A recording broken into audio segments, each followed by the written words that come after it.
Which is the worst single decision in history ever made by a person? If you enjoy this video, please give it a like and subscribe for more. The decision by the Scottish to invade England during Black Death must be up there. Alan Savory, the ecologist who killed 40,000 elephants because it was believed that grazing was causing the desertification of Africa, only to find out later that elephants were essential to prevent desertification. Now You See Me sequel not being called Now You Don't.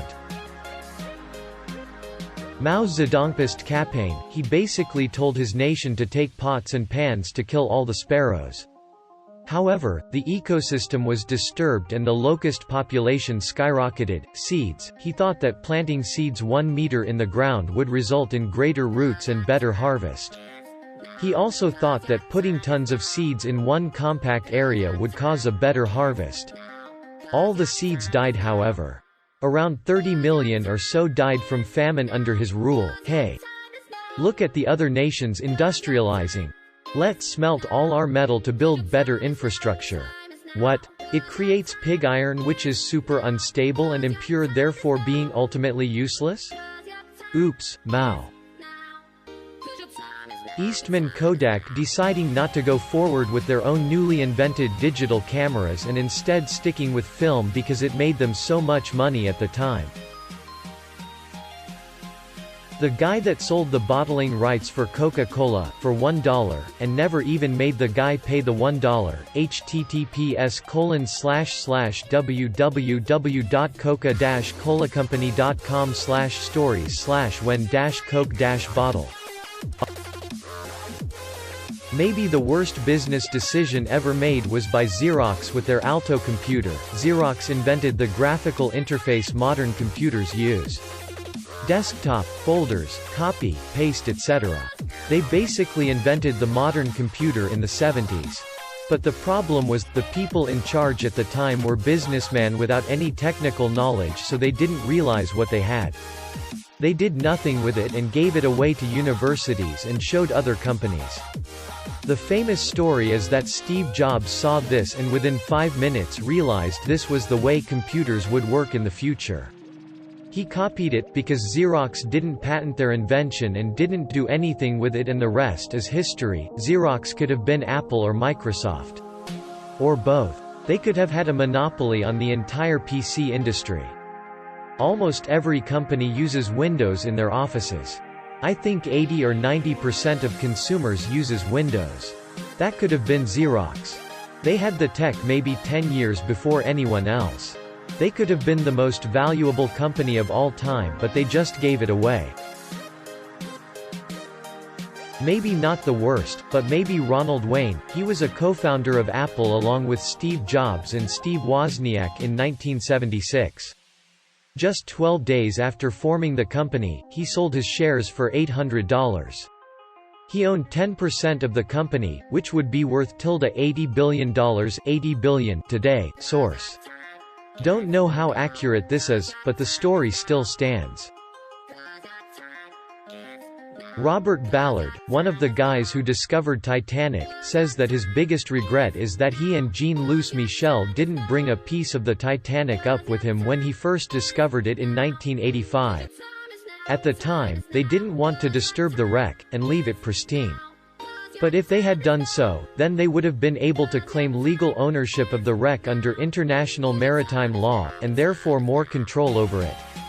Because they chose not to do that, everyone and their grandma is free to take artifacts and pieces of the wreck, and this makes preservation impossible. Edit. A fair number of people have been asking this in the comments, so instead of replying to everyone individually, I thought I'd put this in as an edit. And thanks to the commenters who helped explain this, there is a school of thought which Robert Ballard, and myself, incidentally, subscribes to, which is that the wreck is the final resting place of the more than 1,500 souls who perished that cold night on the 14th of April 1912, and must therefore be treated with the same respect and dignity. Private companies who take artifacts and pieces of the wreck and sell them for profit are effectively grave robbing. And while the wreck is gradually deteriorating into nothing, the argument is that this doesn't matter, it's just nature taking its course. Of course, there is the argument that removing certain artifacts from the wreck and putting them in a museum is conducive to both the public good and the memory of the victims. I don't have a problem with that, personally, and I can't speak for Robert Ballard. But I do have a problem with the commercial scavengers taking pieces up to sell them. My understanding is that if he and his team were the registered owners of the wreck, he would have a claim to anything taken from the wreck and sold for profit, which would potentially deter people. Radcliffe Line, the process to divide India and Pakistan boundary in 1947 was done hastily and without major considerations to local populace religion. Radcliffe was not a geography guy and majorly messed up the process. Millions died. Link, https://en.m.wikipedia.org/wiki/radcliffe_line closing parenthesis. Not the worst in the world, but apparently my family owned a little town west of Kent, UK. My great-great-great-grandfather got plastered one night and gambled it all away face with rolling eyes. Hey, let's create a coffee machine that uses a single-use plastic cup for every cup of coffee or tea. How bad can the trash from that really be? I actually read that the creator of the K-Cup, John Sylvan, regrets inventing the pod system. Well, the decision of Inalchuq, the governor of the Khwarezmian city of Otrar, to attack Genghis Khan's trade caravan was pretty bad. Khan was famous as a ruthless warlord, not the sort of guy you want to piss off, but maybe they could have got away with it. Genghis sent 3 ambassadors to negotiate a settlement, which is when Muhammad II, the Shah of Khwarezm, made the really bad decision to kill one of these ambassadors and send the other 2 back without their beards as a sign of humiliation. Genghis Khan was so enraged he assembled an army and destroyed the Khwarezmian Empire. Wiped out every town they had. He even rerouted a river to wipe out the village where the Shah was born, wiping it off the map. By 1120 there wasn't much of anything left, so, both Inalchuq or Muhammad II of Khwarezm qualify. Take your pick, https://meganmastersonauthor.com/bad-decisions-history-provoking-genghis-khan/. Alcibiades was considered a traitor in Athens for leading his men to death. A traitor in Sparta because he got the queen to cheat on the king with him, and a traitor in Persia after including them in a war. Edit. So I did a little bit of info, and the switching sides and stealing statues' dicks are also true, plus he is a bisexual. Not like there is anything wrong with bisexuality. How about the guy who bought 20,000 Albanian slaves, brought them to Cairo, trained them to be the greatest warriors of their time, and then got overthrown by said slave warriors because they were so well trained? https://en.wikipedia.org/wiki/Mamluk Timesuk podcast about Napoleon Bonaparte is where I got this from.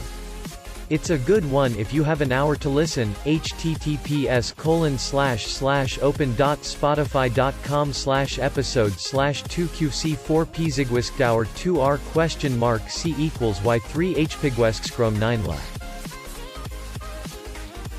When Mr. Hands tried to bang that horse, a little background. Kaiser Wilhelm II firing Otto von Bismarck. Bismarck had a plan. He always has a plan. But not when an incompetent Kaiser boots him out of his means of putting his plans into action. Bismarck had everything set up perfectly, but Wilhelm II decided to fuck up everything he had set up, and got into World War I for it. Edit. That gold Kindle Strangler. If you want to learn more about the greatest Chad in European history since Voltaire, I highly recommend watching this series, which goes over Bismarck pretty well. Well, having just watched Chernobyl. The Donner Party of 90 pioneers choosing to take a shortcut when heading west from Illinois to California in 1846. Said shortcut led to them getting trapped in the Sierra Nevada mountains and resorting to cannibalism. All right gentlemen, we've successfully fended off the Greeks for 10 years, our great city of Troy still stands. If we keep this up, surely they will realize the siege is fruitless and return home before long. Yo captain, there's this big ass wooden horse outside, oh rad, bring it in. Thanks for watching, please leave a like and subscribe for more content.